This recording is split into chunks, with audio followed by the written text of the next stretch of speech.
for Shane. Set your minds free, no locks and chains. Do what you love, roll the dice. 50-50, we cold as ice. One thing cold, but a penny turn red. Can't let that shit play in my head, Wargaming.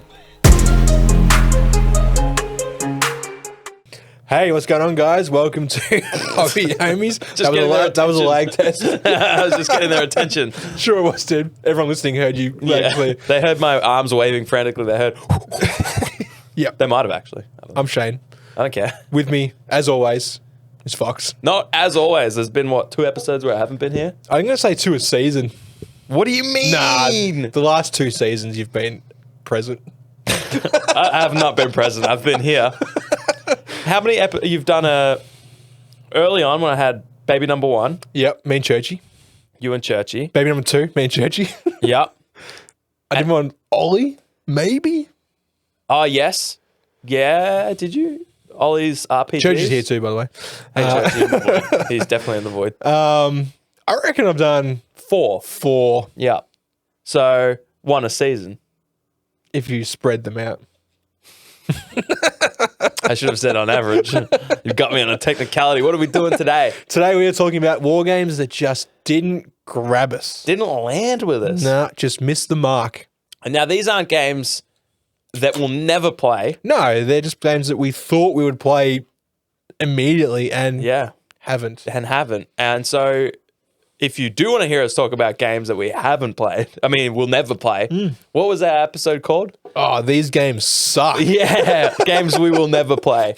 And so far, I thought we would almost break that rule because you know us. Oh, we always do, yeah. People change, right? People have different flavors this year and it's different next. That's right. So I thought by now we would have played one of the 10 games we mentioned. I'll never play Malifaux. All right, dude. All right. Each to their own. I'll take that to the grave.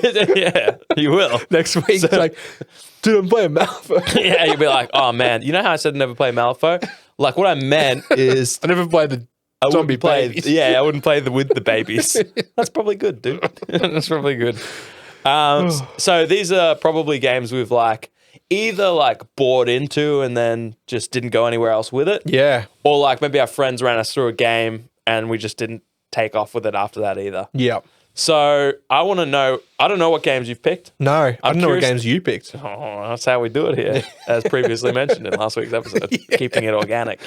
Indeed. So tell me about a game that just didn't land with you, Shane. So now I have a stack of PDFs that I will get on there on sale or whatever to play. Sure. Right. And there are, I found it really hard to narrow it right down. So I've got 2 that were clear as day. Yeah. Haven't played them. Yeah. Don't know why I haven't played them. Interesting. Let's dive into that. First one is 200 Hours. Great game. Great pickup. Yeah. Pause. I'm not a VCR, dude. Rewind. Delete. I think you probably have to blow that, Churchy, I guess, on YouTube. Yeah, true. You're banned. Banned. Demonetized. The band hammer. Yeah, that's a great point that I was going to make. Carry on. What? Yeah, no, I forgot what I was going to say. Oh, yeah. The goal of this episode I wanted to mention too is not just us talking about games that we're doing. Yeah. Hopefully at the end we'll be able to break them apart, break them down and figure out what kind of games we can not steer clear of in the future, but be aware of, that we don't invest heavily into something that we're just going to go, I don't like this for the same reasons I like dislike that other game or didn't play that other game, so I've wasted money or whatever. Sure. But mostly I'm also curious for our Discord is rampant with other hobby addicts. Oh, man. Rampant. I was going to say rabbit and rampant. I combine the words. See, I knew you said something wrong, but it just for you breezed right past me. You wouldn't know. You're like, he said a word I would say. He's saying words. He's saying words. That sounds like a word. That sounds like something AI would write. You an AI, bro? Beep boop, games, beep boop, Fox. Are you the pleasure model? I'm silly. I can be. It's a throwback to for another Churchy. one of these. Yeah, throwback to Churchy from 30 minutes ago that they wouldn't understand. Exactly. That's good content. That's what I'm here for. Yeah, it's good. Yeah, so let us know in the comments if... What are you here for? Why are you here? if anything we say resonates with you, but also like, what are some things in games you've noticed that like maybe you've picked up a game and you've gone, actually, I realized this about the games I didn't play. Yeah. Because I'm just curious about, especially for our homies in the Discord, games they've picked up, played for a little bit, put down. Why did you put them down? I want to know. Shane, 0200 hours. We're back here again. 0200 hours. I thought you'd be all over it. So did I, dude. I mean, I got my name in the bloody proofreading credits. Facts, you proofread the rule book. Yeah. You started like, I feel like you started getting ready to play. I got terrain for it. Yeah. Yeah. I was ready. Yeah. What happened? And I just missed the mark. What do you mean? I dropped the ball. What do you mean? You're being so abstract. You're being so like I had it and then I didn't. No, I understand what you're saying. I understand the physical principles behind dropping a ball. Like it was like, yeah, no, I get it. Yeah. He's gesturing, by the way, how to drop a ball. it was like, No, now he's shooting a basketball for some reason. I don't think you used an analogy now as bowling a cricket ball. I feel like you don't understand the only concept you explained. I don't know. Like I feel like the game itself, created by Great Finale Games, has incredible. It's got an incredible principle to it. Yeah, tell us about it. It's a night raid on a base or an encampment. World War II theme. World War II themed. Yeah. Very action movie-esque. Yeah. As Graham does with his games. Yeah. You know, it's more that Hollywood take on history. Yeah. As like Test of Honor and that. But it's got the principle of like a defender and an attacker with the element of surprise. Now, I feel like on paper it works well. Sure. But in practicality, it's kind of hard to do because like you're both looking at the table. It's like, I can see you guys there. Yeah. You know, 'cause you've got this bird's eye view. Yeah. This token says you can't. Yeah. Or these guys. He's looking out at you. Yeah. But it's dark. And Yeah. it's like, well, not here, obviously. It's like we're in this bright room. Yeah. So I feel like it as a solo game would probably be more appealing. Yeah, sure. Because like it's easier to like make that. I don't know. To me, it's just easier to make that work. Yeah. And yeah, I don't know. Like, would you say like I think we're probably the same in that there are people that love this game, and I feel like the people that love this game are similar to the type of audience that would love the game you mentioned on last week's episode, The Doomed. The Doomed. Yeah. Where the game is more about telling a story. Yeah. And in this game, it feels like that's the goal. Yeah. But the price you pay for that is you have less dominion over your own miniatures. Yeah. So, and less control. You're sacrificing a bit of that to tell a story. Yeah. Whereas we like to control we like to do what we want with our own minis. Yeah. So that we can tell the story by the actions that we choose to do with them on the table. Yeah. When you're limited to like, I failed the detection roll. I can't see you. Yeah. Now all I can do is pace 3 steps that way. Yeah. It's a bit, I don't know, like lackluster, right? Yeah. And it is interesting because obviously other games have multiple handicaps to your minis. If you're stunned or whatever. Yeah. Or if it gets blown off the table turn 1, you can't use it the way you wanted to. Yep. So other games have that. But yeah, it's probably a little bit more heavy-handed in a game like this where the goal is, hey, we're trying to tell a story. As a result, straight up, some of your miniatures will be acting in a way that is required to tell the story. Yeah. But as a result, you can't use them how you want to use them. I feel like that was a while ago now that I did the proofreading and then it dropped.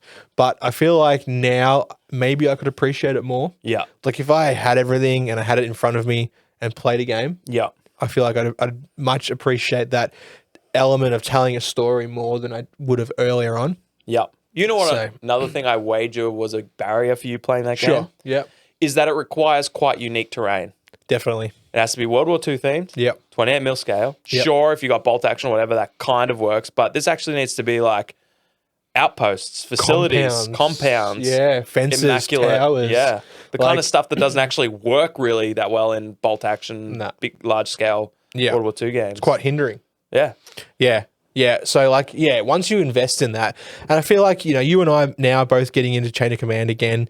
And I feel like it's the models for 200 hours would sort of translate into it. Yeah. A little bit. So like I could probably have more effort into painting them. Yeah. So that sort of knocks that barrier down. The terrain, you could probably make do with most of it, I think. Sure. So again, that maybe, I don't know, maybe I just needed some time to let it sit. Yeah. And need to look into it again. Sure. So you would say if you could pick one thing that was the biggest thing that didn't get you into it, was it accessibility of those two things? Do you think it was like inaccessibility of like the terrain and models that you had, or was it more like the way the rules you think would play? Oh man, I feel like it's like split 50-50. Sure. Like it's just as all things should be. Yeah. Yeah. And like also the accessibility of it physically, right? Because it's coming from the UK. If you want to, because they have official models. They do. Yeah. They got some games. great models. But it's like I can't go down to Guff and get it. I can't go to like a local shop and get it. And who are you playing against? It's another one of those games because it's so niche. Yeah. You actually have to have two factions, know the rules well, have a good selection of terrain, and then convince someone. Obviously, it would be me. Yeah. Convince me to play it, teach me it. Could be churchy. Hope we both love it. No. He's in the void. He's in the void. Yeah. So that was the hours. first one that came to mind. So what was yours? A Mantic Armada. I had a feeling this was going to come up. Yeah, I knew you would, so I'm off the bat with it. So we bought a starter set with this. Yep. We split the fleets. So this one was interesting for me because I loved the models I had, which was the dwarves and the Basileans or whatever they are. Yeah, humans. And the righteous humans. The holiest of humans. And the game itself was fine, to be honest. Like, it was fine. There wasn't much model choice early. No. Obviously, the starter set had just the two factions, and the dwarves were released later. There's like 4 fleets for like a while. Yeah, it was like, it felt like it was 2 fleets for a while. Yeah. And then it was like, here's a third. And then finally, here's a fourth. Yeah. Yeah.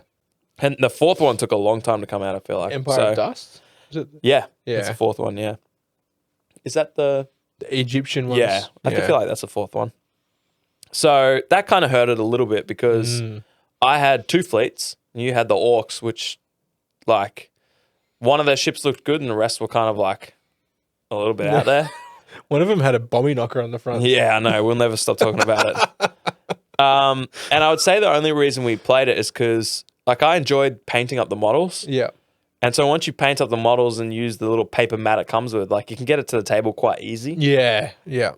And so I was like, I don't really know why I didn't keep playing this game. Obviously, I didn't, like, it's not super popular locally. That's always a big thing because even average games can be driven by a strong community.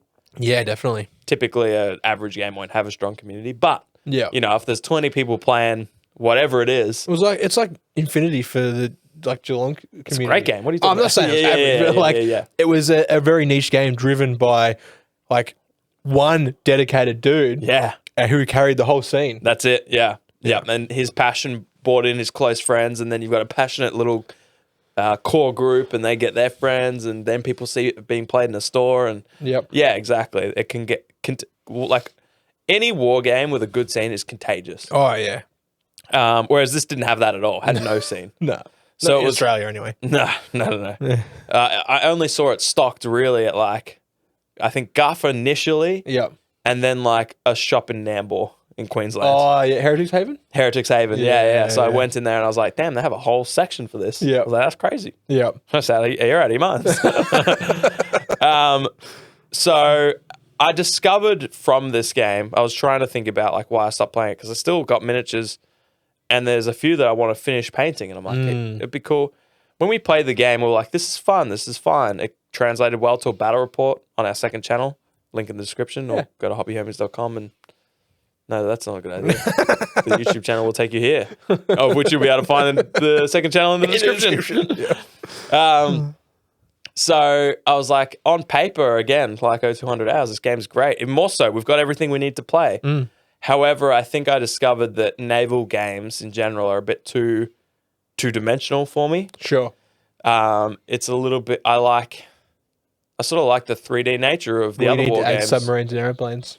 Exactly. Or like multiple levels and terrain that you can crouch behind. And like I know naval games have terrain.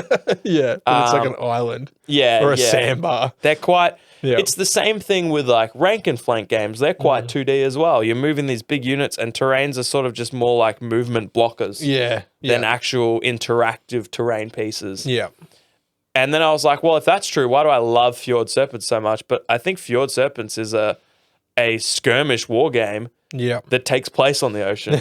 Yeah. You know, like the bulk of the game that's amazing is like, the naval stuff is really well done. Yeah, but it's ship to ship. But it's then, like, it's the battle when you're on the ships. Yeah. It's grappling and pulling a boat towards you and then everyone fighting on board and jumping on their ship. It's that part of it that's amazing. Yeah. I feel like if it was just a naval game, it probably would be bland. Yeah, yeah.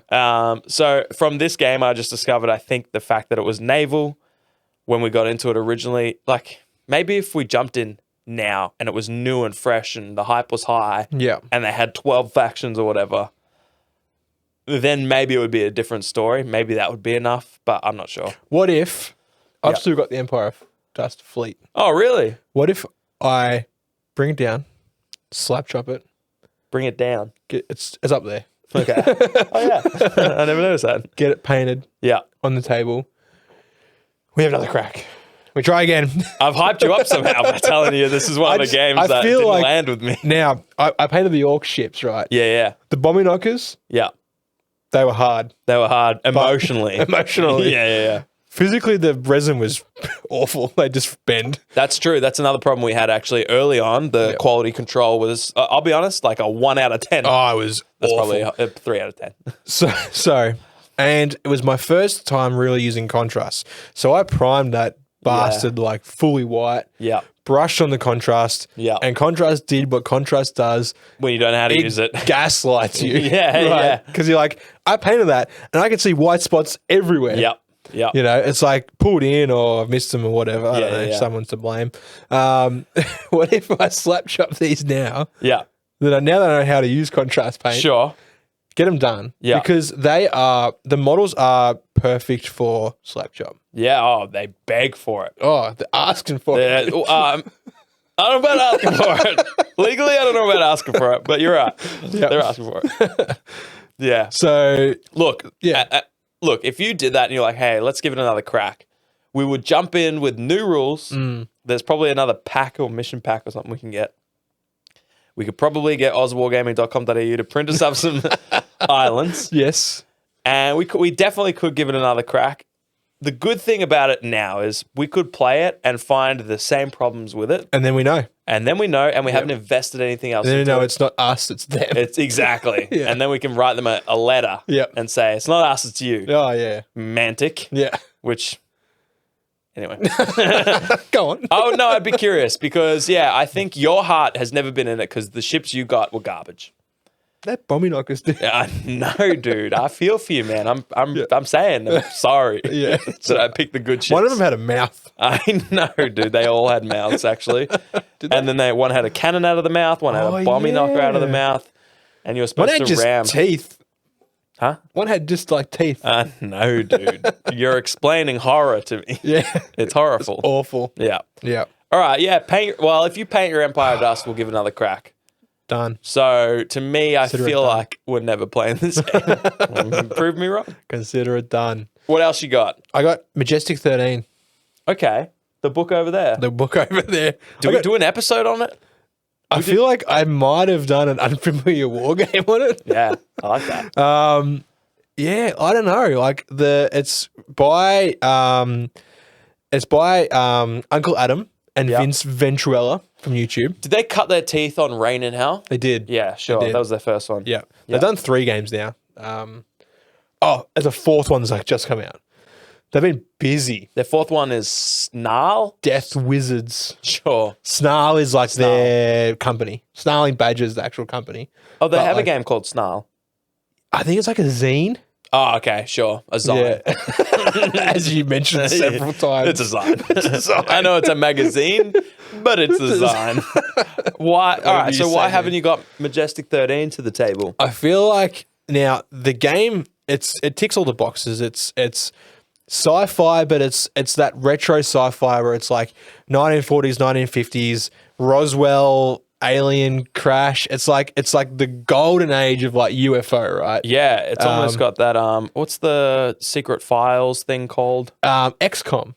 Sure, not what I was thinking, but yeah, dude. XCOM, right? But what broke me on it was like you're fighting like one alien and it's like a tough alien, right? Yeah. But I was kind of like, oh man, this would be so cool if you're like fighting like little gray aliens, like, you know, like the stock standard generic alien when you think of Alien. Yeah. You know the one that you see? The little green man. No, sorry. Wrong Will Smith movie. Independence Day. Yeah. You know, yeah. Like, and I'm like, it's not. It's like a boss fight.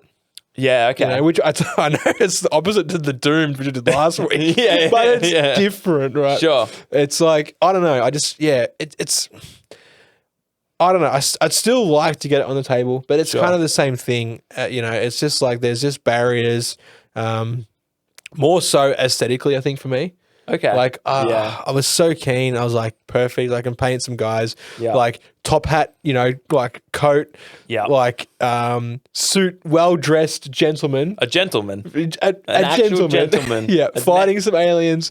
But it's not. It's like, I'm sure it's a great game. Like, don't get me wrong. Like, I know Uncle Adam and Vince, when it comes to these games, they are doing... Heart and soul goes in. Oh, it really does. It just, I don't know. Maybe I was hoping for more. Yeah. Or something slightly different. Yeah, sure. You feel like...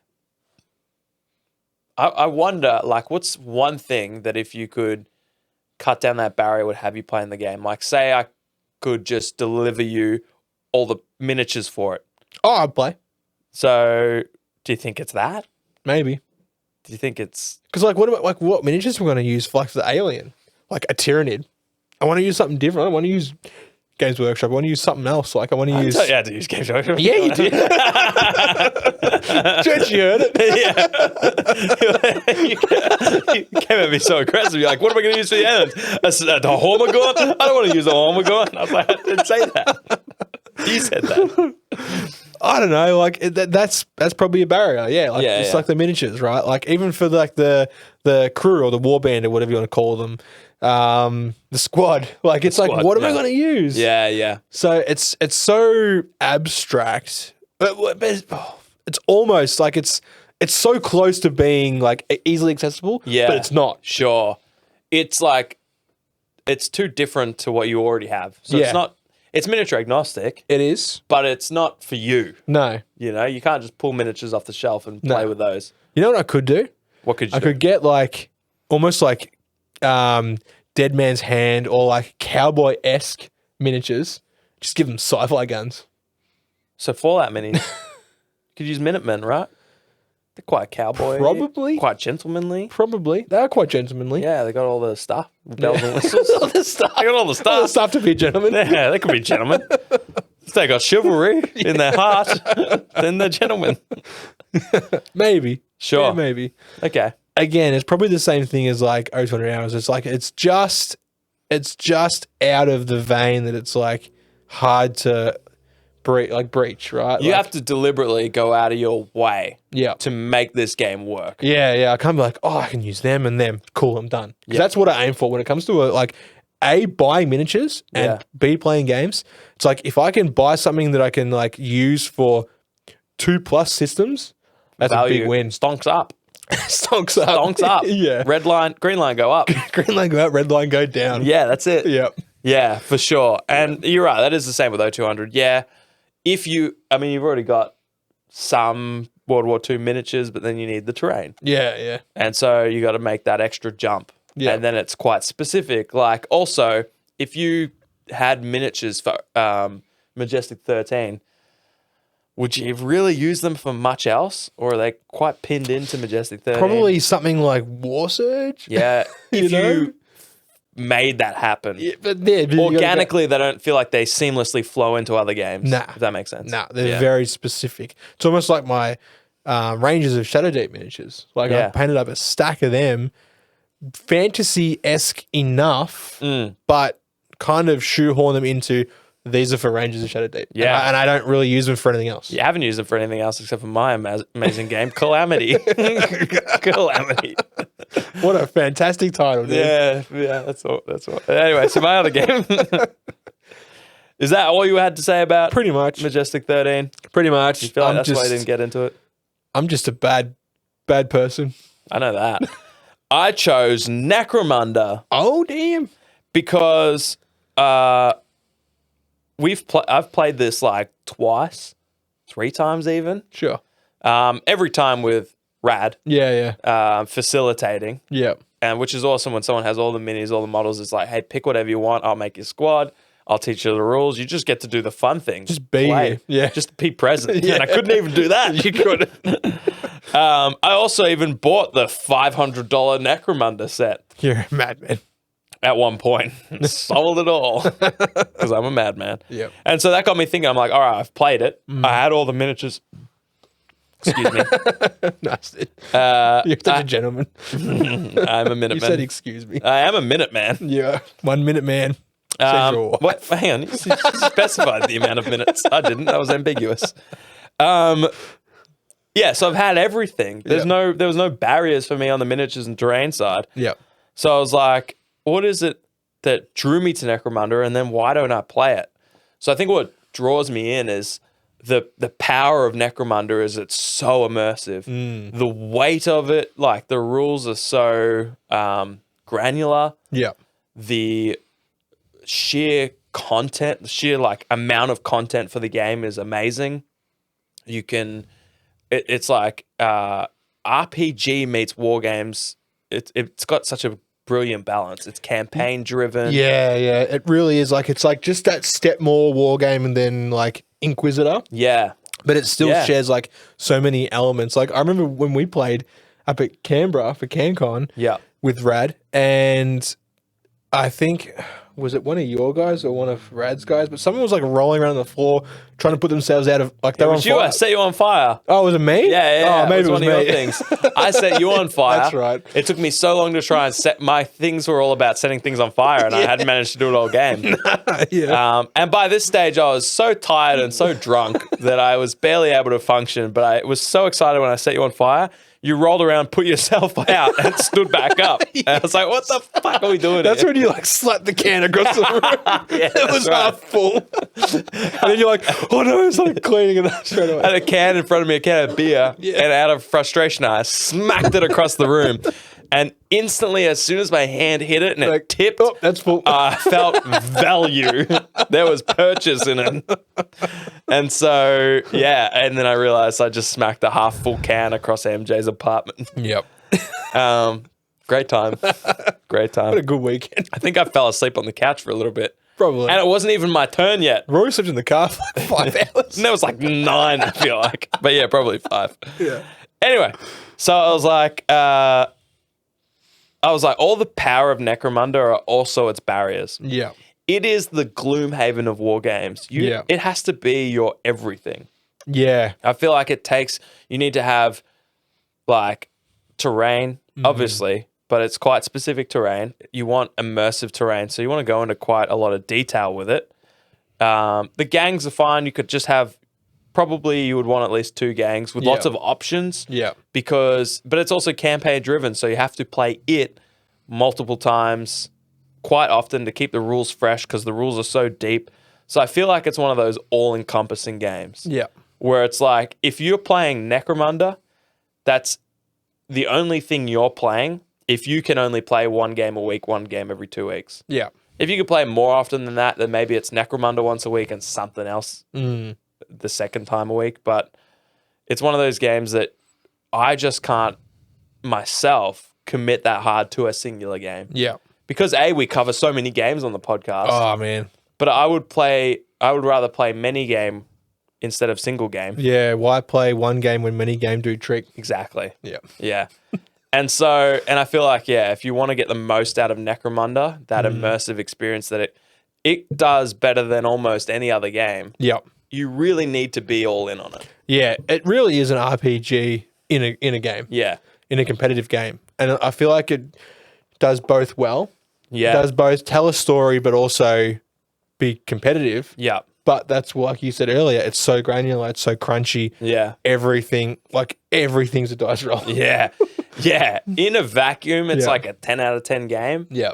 If it had any points deducted, it would just be that time sync accessibility aspect of it that just some people can't make work. And I'm one of those people. I'd rather play Shatterpoint once a month, Sludge and OPR, and War Surge and Fjord Serpents and Fallout and County Road Z and Chain of Command and whatever else. I'd rather play all of that instead of just Necromunda and Bonk maybe yourself down in one game. Yeah.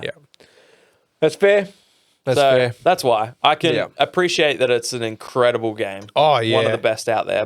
And there's an incredible scene behind it too, right? Like that's a good thing. For so many years, the scene kept it going. Like Games Workshop were like, Necro what? Necromunda? Necro what? And then they're like, oh yeah, that thing that you guys... Oh, that's ours. It's like, oh yeah, we made that. Yeah, that's ours. You guys kept it alive for so long? It's like, no, we'll take it back now. Oh, I'm sorry. You kept this alive? How about $500 a box? How's that sound? Yeah. I don't know. There's some cool elements to Necromunda. Like there's one. I think it's a subreddit where it's like every model's a Necromunda model. They just kit bash anything. It's good, man. Oh, they're so talented. But like, so as far as the hobby side goes, it is the Necromunda is responsible for so many incredible miniatures and paint jobs and everything, and the models themselves that they have been releasing are awesome. Like the Ash Waste Nomads and stuff, they're just so. I haven't seen them. Yeah, they're so generic. No, you're right. But like, I got a box of them, built like one of them. But they're generic. They're just generic sci-fi. Yeah, I would go so far as to say I feel like Necromunda is the best thing Games Workshop's ever done in my head because I looked through 40K, like I looked through all their other armies. And when I'm talking about like the models, and I'm just looking through all these different things, I'm like, there's one or two things I like in that. There's probably 6 in 40K. There's like some war bands I love in Underworlds, but also they're out of print or whatever, and they get cycled through too quick, and you also need the cards and all that stuff. Whereas Necromunda, I'm just like, oh man, just give me any of those. What are they called? Gangs. Give me any of those gangs. They all just have such unique flavors, and the models are so unique. There's so many of them that I'm like, that just really, you know how like if you're in the hobby long enough, you just see miniatures, you're like, oh, that looks like Tau, or that looks like this, or whatever. I just feel like whichever department in Games Workshop is designing Necromunda models, they're just on an acid trip, and they're just living their best life, doing their own thing. So good. So there are some that are a bit over the top though, like some of them with like chain swords that are like 8 feet long and like or like fire on pedestals coming out of their fucking head or something. I love that. I feel like that's a throwback to the way Warhammer used to be. Oh yeah, like Necromunda still doesn't take itself too seriously. Now 40K and all that takes themselves way too seriously. Very seriously. They would never have that. No. They're like, oh, our chainsword's 8 foot tall. That would break some law. So that's not happening. Yeah. What were we talking about? Yeah. Anyways, war games that just didn't quite shoot the hoop. I thought this was a Necromunda episode. I mean, it kind of is. We just gushed about Necromunda for 20 minutes. And Armada, It's getting back into Armada episode. Next week. Stay tuned next week where we play Armada and Necromunda. And whatever Shane was talking about. Some shit. Shane's games are actually obviously more to the vein of the episode because we're not playing them. No. Mine, however, we're playing them next week. I also had, just quickly a throwaway, Blood Bowl. Oh, yeah. Because we've played it. It's everything that you would think you would want in a game. Where I'm like, it's goofy, it's silly, it's beers and pretzel, it's light. You only need one thing, like one team. There's no terrain. The rules are good. You can play campaign if you want, or just once-offs. Everything on paper, but I want my war games to be war games. And that's all I could draw it down to. Like on paper, just like Necromunda, on paper, fantastic. for what I'm looking for, that's not it. No. That's not it. So that was the only other thing I had. So I kind of put it down to, and listening to you talk, I feel like there are things like how big is the community? Yep. How much is the community driving these games? Yep. Because if not at all, then you need to at least have all the models and all the terrain. You need to be the community. You need to have multiple armies for it, know the rules well, and drive that and get your mates to play it. So, I feel like another barrier is if it's got unique. Don't you do that? She's falling asleep. I assume from minute 4 to minute 28, Church is unconscious. I just assume He's allowed to be. Yeah, I am. I just. What do you mean? A Majestic 13? You don't like it? What's wrong with it? Anyway, so I think there's obviously different things for different games. Oh yeah. But it all comes down to like, for us, when we play, we want to play so many different games, as I alluded to before. Yeah. So we need the terrain to be something or models to be something we probably already have. Yeah. Or we don't need to be doing both. No. It can't be unique terrain like maybe O200 requires or... Yeah, anyways. There's a myriad of different things that is keeping us from these games. Yeah. And I think one of the other things that we haven't talked about is how many good games that are out there. There's so many. And so it's not that these games are competing with things in a vacuum. No. It's that they're also competing with those other games. With everything else. That we already have miniatures for, or that we're vibing and frothing, or that a community's driving, or that the Discord is just pumping. Yeah, yeah. So, yeah, that's what I know. It's hard, man. There's just like... It would be so hard to release a game these days, I think. Like, especially like a new game with nothing behind you. Like, you know, the big names like Uncle Adam and like Joseph McCulloch and all that have got these footholds already. Yeah. Where and like, you know, like Sean Sutter and that from like Sludge. And my crutch. And your crutch. Mike Hutch. Mike Hutchinson. Yeah. Yeah. Like they've got a name and it's like anything they make, people are like, yep. It's a good game. Yeah. So to be like a new developer, it's just there's so much to compete with, which is good for the consumer to have so much to pick from. But it would be so hard as a developer. But like, having a game that's just a little bit too abstract, I think can be a real like hindrance.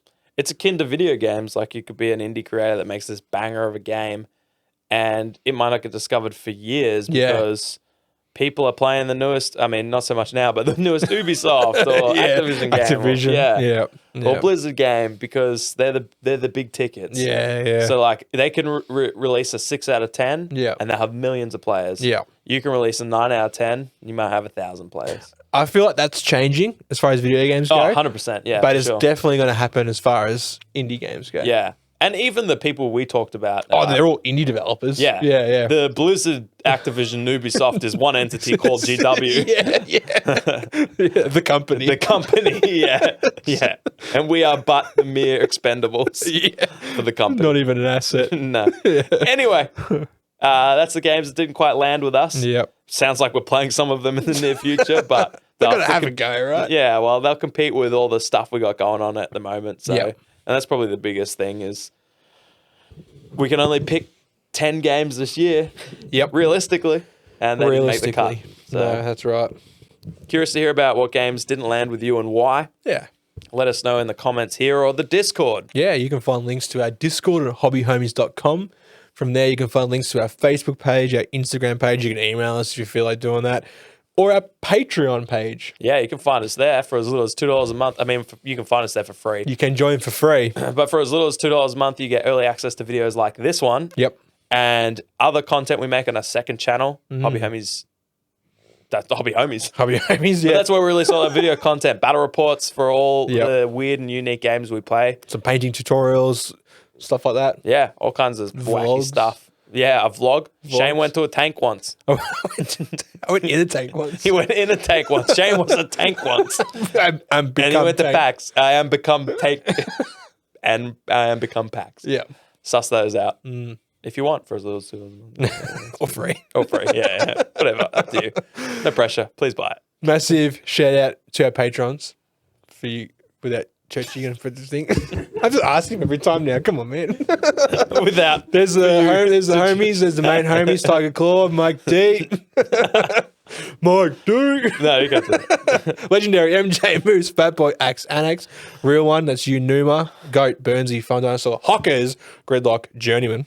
Oh, did Hockers? Anyway, OG, Black Apollo, Elko, Churchy, Rad, Ollie, Hockers, again, Benny, Bagro, Don Button, Pure Blind, Hockers, Jackson V, Nathan A, Mini Warm-Out, Wargaming, Hockers, and Big Roach.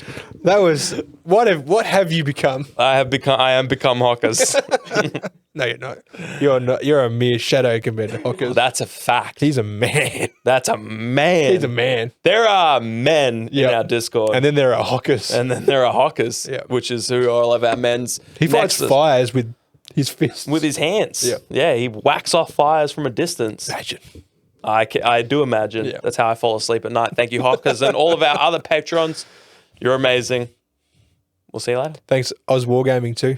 You're a Check legend. the link in the description for 10% off. Yeah. For your terrain and miniatures. And miniatures. Terrain, by the way, anyway, it's good. We've got some. It's good. It's so good. Suss it out. Bye. See you next week. Bye. Woo! Big up to the boys, Fox and Shane. Set your minds free, no locks and chains. Do what you love, roll the dice. 50-50, we cold as ice.